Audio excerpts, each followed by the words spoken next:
Balikan po natin ang ulat ni Emil Sumangil tungkol po sa paggalugan ng mga pulis sa bayan ng Calamba, Laguna para kumpiskahin po yung mga illegal na baril. Emil? Magandang tanghali, Pia. 11 magkakahiwalay na lugar sa bayan ng Calamba, Laguna ang sinilbahan ng search warrant ng pinagsanib na puwersa ng Laguna Police Special Operations Desk Group at PNP Public Safety Battalion pasado alas 3 ng madaling araw kanina. Target ng operasyon na kumpiskahin ang loose firearms o yung mga illegal na baril na walang mga kakulang papeles at dokumento. Pia, ito'y bahagi na rin daw ng maagang pagpapatupad ng mga hakbang ng PNP para maiwasang tumaas ang insidente ng krimen lalo't papalapit na ang eleksyon.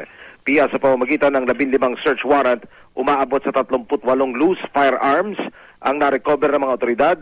Ang ilan dito ay kusang loob na isinuko naman ng mga may-ari sa kapulisan sa ilalim na rin ng Oplan kontra Boga.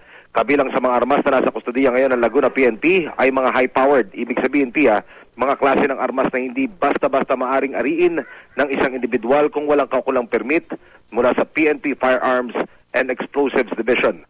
5 katao naman ang naaresto ayon naman sa Calabarzon PNP Regional Office.